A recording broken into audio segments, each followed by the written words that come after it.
1000 ചില്ലുവാന വർഷങ്ങൾക്ക് മുമ്പ് മാനവരാശിയുടെ പാപത്തിന്റെ പരിഹാരത്തിന് വേണ്ടി ഈ താണഭൂമിയിലേക്ക് ഇറങ്ങി വന്ന് 33 തിരുവയസ്സ് വരെ ഈ ഭൂമിയിൽ ജനിച്ച് ജീവിച്ച് മരിച്ച് അടക്കപ്പെട്ട് ഉയർത്തെഴുന്നേറ്റ് പിതാവിന്റെ വലഭാഗം കരേറിപ്പോയവനും താമസമില്ലാ തന്റെ ഭക്തന്മാരെ ചേർക്കുവാൻ കടന്നു വരുന്നവനുമായ കർത്താവായ യേശുക്രിസ്തുവിനെ ബെന്നിച്ചൻ വിശ്വസിക്കുന്നുവോ എന്ന് ചോദിക്കുമ്പോൾ ബെന്നിച്ചന്റെ വാ കൊണ്ട് ഉറക്കെ പറയും, ഞാൻ വിശ്വസിക്കുന്നു.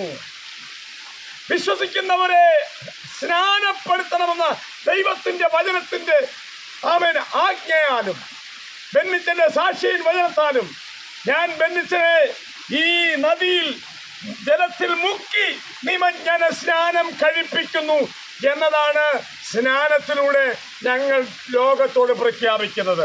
അല്ലാതെ വെള്ളം കോരി ഒഴിക്കുമല്ല. പിടികിട്ടിയോ? അല്ലാതെ സ്പ്രേ ആക്കി വിടുകയല്ല, അല്ലാതെ കാലെ പിടിച്ച് താഴോട്ട് കുത്തുകയല്ല. അവൻ അവളെ വചനത്തോടു കൂടിയ ജലസ്നാനത്താൽ വെളിപ്പാക്കി വിശുദ്ധീകരിച്ച് തനിക്ക് തന്നെ തന്നെ എഫെസ്യർ 5-ാം അധ്യായത്തിൽ എഴുതിയിരിക്കുന്നതാണ്. തനിക്ക് വേണ്ടി ഇത് കേട്ടോണ്ടിരിക്കുന്ന ക്രിസ്ത്യാനി എന്ന് പേരുള്ളവരെല്ലാവരും കേൾക്കണത്, സ്നാനപ്പെട്ടില്ലെങ്കിൽ സ്വർഗത്തിൽ പോവില്ല. സ്നാനപ്പെട്ടിൽ പോവുകയല്ല. എവിടെ എഴുതിയിരിക്കുന്നത്?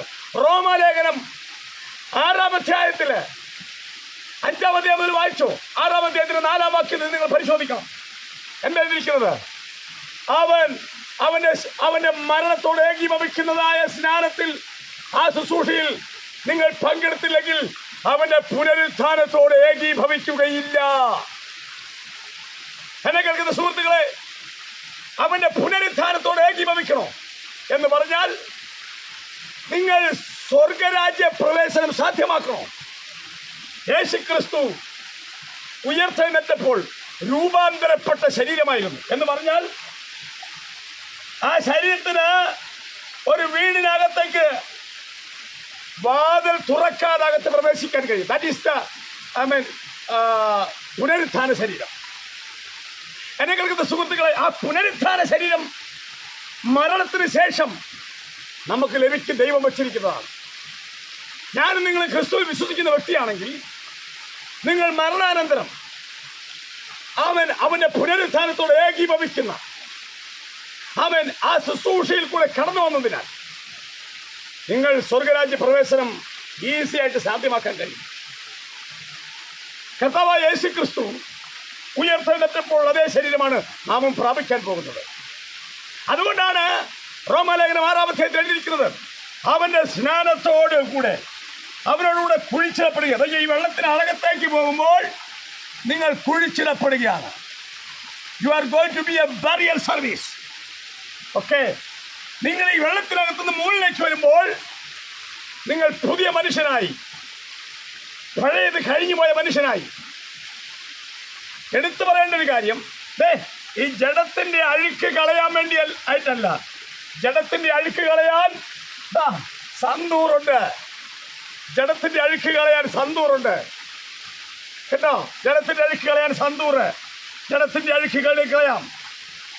എന്നാൽ നിങ്ങളുടെ അകത്തെ മനുഷ്യന്റെ അഴുക്ക് കഴുകിക്കളയാൻ ഒരു സന്തൂറ് വിഴുങ്ങിയിട്ട് ഒരു കുടം വെള്ളം കുടിച്ചാൽ നടക്കൂല.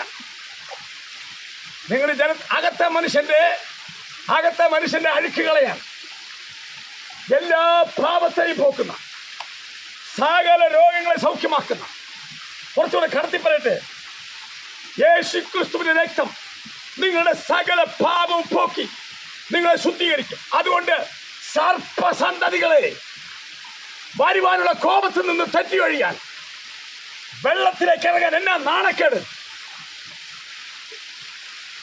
5-ാം ക്ലാസ്സിൽ പഠിക്കുമ്പോൾ 10 വയസ്സെനിക്ക്, അന്ന് ഞാൻ കണ്ണൂർ ജില്ലയിലെ വള്ളിത്തോട്ടിലെ പുഴയിൽ ഇന്ന് ജീവനോടെ ഇരിക്കുന്ന BB വർഗീസ് എന്ന രാജുപ്പാസിന്റെ കയ്യിൽ ഏകദേശം 34 പേര് സ്നാനപ്പെടാൻ നിർത്ത്.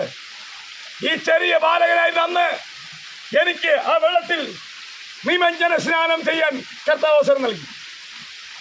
ഇത് കേട്ടുകൊണ്ടിരിക്കുന്ന സുഹൃത്തെ, അതുകൊണ്ട് എനിക്കൊരു ഉറപ്പുണ്ട്, ഈ യേശുവിൻ്റെ പുനരുത്ഥാനത്തിന്റെ ശരീരം പ്രാപിക്കാൻ അതിനുവേണ്ടി ഞാൻ കാത്തിരിക്കുക. കുറച്ചുകൂടെ കടത്തി പറഞ്ഞാൽ ഒരു കാഹളത്തിന് വേണ്ടി ഞങ്ങൾ വെയിറ്റ് ചെയ്യുക. എന്നെ കേൾക്കുന്ന സുഹൃത്തുക്കളെ, അതുകൊണ്ട് എത്രയും പെട്ടെന്ന് സ്നാനമെന്ന ശുശ്രൂഷയിലൂടെ, സ്നാനമെന്ന ദൈവിക കൽപ്പനയിലൂടെ യേശുവിൽ വിശ്വസിക്കുന്നവരെല്ലാവരും, നിങ്ങൾ ജാതിയിൽപ്പെട്ടവനായിക്കോട്ടെ, നിങ്ങൾ ഏത് കളറുകാരനായിക്കോട്ടെ, നിങ്ങൾ ഏത് നാട്ടുകാരനായിക്കോട്ടെ, പക്ഷെ എനിക്കും നിങ്ങൾക്കും ബൈബിളിൽ രണ്ടില്ല, ഒന്നേ ഉള്ളൂ.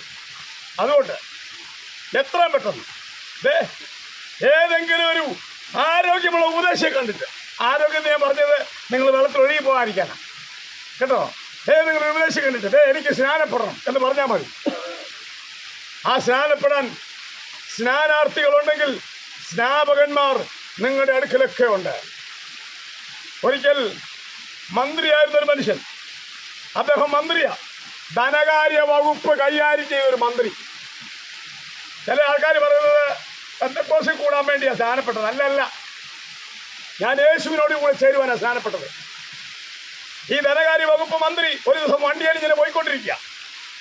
ഉടനെ ഏതോ നാട്ടിൽ കിടന്നൊരു ഉപദേശി പരിശുദ്ധാത്മാ പറഞ്ഞു, നേരെ ആ ഹൈവേയിലേക്ക് പോകോളാൻ പറഞ്ഞു. വണ്ടിയിലെത്ത ആ ഉപദേശി ഹൈവേ നോക്കി വെച്ച് പിടിച്ചു. ചെന്നപ്പോൾ പൊടിയും പറപ്പിച്ചൊരു വണ്ടി വരുന്നുണ്ട്. ആ വണ്ടി മറ്റാളുടെ വണ്ടിയല്ല, ഗസയിലേക്ക് പോകുന്ന, നിർജ്ജന പ്രദേശത്തേക്ക് പോകുന്ന ആമേൻ ഷണ്ണൻ എന്ന ആ മന്ത്രിയുടെ വണ്ടിയോ അപ്പോസ്തല പ്രവൃത്തികൾ. അവൻ വായിക്കുന്നത് കേട്ടു കേട്ടോ, വായിക്കുന്നത് കേട്ടു. യെശയ്യാവിന്റെ പുസ്തകം നിവർത്തിപ്പിടിച്ച് വായിച്ചുകൊണ്ട് അവൻ പോവുക. കണ്ടോ, ബൈബിള് വായിക്കുന്നവനെയും കാണുന്ന ഒരു ദൈവമാണ് കേട്ടോ, മറക്കല്ല. നിങ്ങൾ ബൈബിള് വായിക്കുമ്പോൾ ആരും കാണുന്നില്ലെന്ന് വിചാരിക്കുക, പക്ഷെ ബൈബിള് വായിക്കുന്നത് കണ്ടുകൊണ്ടിരിക്കുന്ന ദൈവം. ഉടനെ ഉപദേശി ചോദിച്ചു, അല്ല സുഹൃത്തെ, വായിച്ചത് വല്ലതും മനസ്സിലായോ? ഒന്നും പിടികിട്ടിയില്ല, അതുകൊണ്ടാണ് നിങ്ങൾ ഇന്നും വെള്ളത്തിൽ ഇറങ്ങാത്തത്, എനിക്ക് മനസ്സിലായി കേട്ടോ. എന്നാൽ ഞാൻ നിങ്ങളോട് പറയാം. അദ്ദേഹം പറഞ്ഞു, ഇതാരെ കുറിച്ച് എഴുതിയിരിക്കുന്നത്? യേശു ക്രിസ്തുവിനെ കുറിച്ചുള്ള നിർമ്മലമായ സുവിശേഷം ആ മനുഷ്യനോട് കൃത്യമായി പറഞ്ഞു. അവൻ പറഞ്ഞതേ ഇതുപോലെ വെള്ളമുള്ള സ്ഥലമാണെന്ന് എനിക്ക് അറിയത്തില്ല, പക്ഷേ ഒരു വെള്ളമുള്ള സ്ഥലമെത്തി. നിങ്ങൾ പറഞ്ഞത് ശരിയാണെങ്കിൽ ഞാൻ റെഡിയാ. ഇത് കേട്ടുകൊണ്ടിരിക്കുമ്പോൾ ആരെങ്കിലും എന്നെ ശ്രദ്ധിക്കുന്ന സുഹൃത്തുക്കളെ, ആ ചെറുപ്പക്കാരൻ പറഞ്ഞ് ഞാൻ റെഡിയാന്ന് പറഞ്ഞപ്പോൾ ഒരേ ഒരു ചോദ്യം, കൺഫർമേഷൻ ഇല്ലേ, കൺഫർമേഷൻ. ഒരേ ഒരു ചോദ്യം. എന്താണ് ചോദ്യം? യേശു ക്രിസ്തു ദൈവപുത്രൻ എന്ന് നീ വിശ്വസിക്കുന്നുണ്ടോ? ബൈബിളിലെ യെശയ്യാവിന്റെ പുസ്തകം മുഴുവനും വായിച്ചു കേൾപ്പിച്ചു. കാര്യങ്ങളൊക്കെ ബോധ്യമായി, പക്ഷേ മുക്കാൻ പറ്റിയല്ല. ഒറ്റ കാര്യം കൂടെ എനിക്ക് ഉറപ്പാക്കണം. എന്താണ്? യേശു ക്രിസ്തു ദൈവപുത്രൻ എന്ന് വിശ്വസിക്കുന്നുണ്ടോ? ഉടനെ ആ പാവപ്പെട്ടൻ പറഞ്ഞു, ഞാൻ വിശ്വസിക്കുന്നു. എന്നാ ഇറങ്ങി പോരാൻ പറഞ്ഞു. രണ്ടുപേരും കൂടെ സ്നാനപ്പെടുത്തി ആ മന്ത്രിയുടെ വഴിക്ക് പോയി. ഞാൻ എൻ്റെ വഴിക്കും പോവുക കേട്ടോ. അതുകൊണ്ട് സ്നാനം വളരെ പ്രധാനപ്പെട്ടതാണ്. ആ സ്നാനത്തിലേക്ക് നിങ്ങൾ കടന്നാൽ നിങ്ങൾ ദൈവത്തിൻ്റെ കൽപ്പന അനുസരിക്കുന്ന ഒരനുഗ്രഹിക്കപ്പെട്ട ദൈവ പൈതലായി ദൈവം നിങ്ങളെ മാറ്റും. അതുകൊണ്ട് ഈ ദിവസങ്ങളിൽ സ്നാനത്തിലേക്ക് ഇറങ്ങാം. നിങ്ങൾ സ്നാനപ്പെട്ടില്ലെങ്കിൽ എനിക്കൊരു കുഴപ്പമില്ല കേട്ടോ. നിങ്ങൾ സ്നാനപ്പെട്ടില്ല, എനിക്കൊരു കുഴപ്പമില്ല. പക്ഷേ നിങ്ങൾ സ്നാനപ്പെട്ടില്ലെങ്കിൽ നിങ്ങൾക്കാണ് നഷ്ടം. അതുകൊണ്ട് ക്രിസ്ത്യാനിയായി ദൈവവചനം എടുത്തിച്ച് നടക്കുന്ന ആളുകളോട് മാത്രമാണ് എൻ്റെ ഈ സന്ദേശം, നാട്ടുകാരോടെല്ലാം അല്ല. ആമേൻ. ക്രിസ്ത്യാനിയായി ദൈവവചനം എടുത്തുകൊണ്ട് നടക്കുന്നവരോടാണ് എൻ്റെ ഈ സന്ദേശം. അത് നിങ്ങൾ ഏത് വിഭാഗത്തിലായിക്കോട്ടെ, ക്രിസ്തീയ വിഭാഗം ഏതുമായിക്കോട്ടെ, വചനമനുസരിച്ചാൽ സ്വർഗരാജ്യ പ്രവേശനം സാധ്യമാണ്. ഒരു വാക്ക് പ്രാർത്ഥിക്കാൻ പോവാം. അതുകൊണ്ട് സ്നാനപ്പെടാൻ തീരുമാനിച്ചോ? എന്നാൽ നിങ്ങൾക്ക് കൊണ്ട് പ്രാർത്ഥിക്കാൻ പോവാം. നല്ല ദൈവം സ്വർഗീയ പിതാവേ, ഈ സന്ദേശം കേൾക്കുന്ന ഞങ്ങളുടെ മലയാളികളായ ഏതെങ്കിലും ഒരു മനുഷ്യൻ, അദ്ദേഹം ക്രിസ്തീയ ഏതെങ്കിലും വിഭാഗത്തിലായിക്കോട്ടെ, അദ്ദേഹം സത്യം അറിഞ്ഞ് ദൈവവചനത്തിലൂടെ അത് മനസ്സിലാക്കിയ വ്യക്തിയാണെങ്കിൽ ഈ അടുത്ത ദിവസം തന്നെ സ്നാനപ്പെടാൻ അദ്ദേഹം ആഗ്രഹിച്ചെങ്കിൽ ദൈവം അദ്ദേഹത്തെ അതിലേക്ക് നയിക്കണമേ. ഞാനിവരെ ബ്ലസ് ചെയ്ത് പ്രാർത്ഥിക്കുന്നു യേശു ക്രിസ്തുവിന്റെ നാമത്തിൽ തന്നെ. ആമേൻ. മറക്കരുതേ, ഒരു കാര്യം കൂടെ പറയാം. ആ കൽപ്പന അനുസരിച്ച് ക്രിസ്തുവിനോട് ചേരുവാൻ ദൈവം നിങ്ങളെ സഹായിക്കട്ടെ. ദൈവം നിങ്ങളെ സമൃദ്ധിയായിട്ട് അനുഗ്രഹിക്കട്ടെ.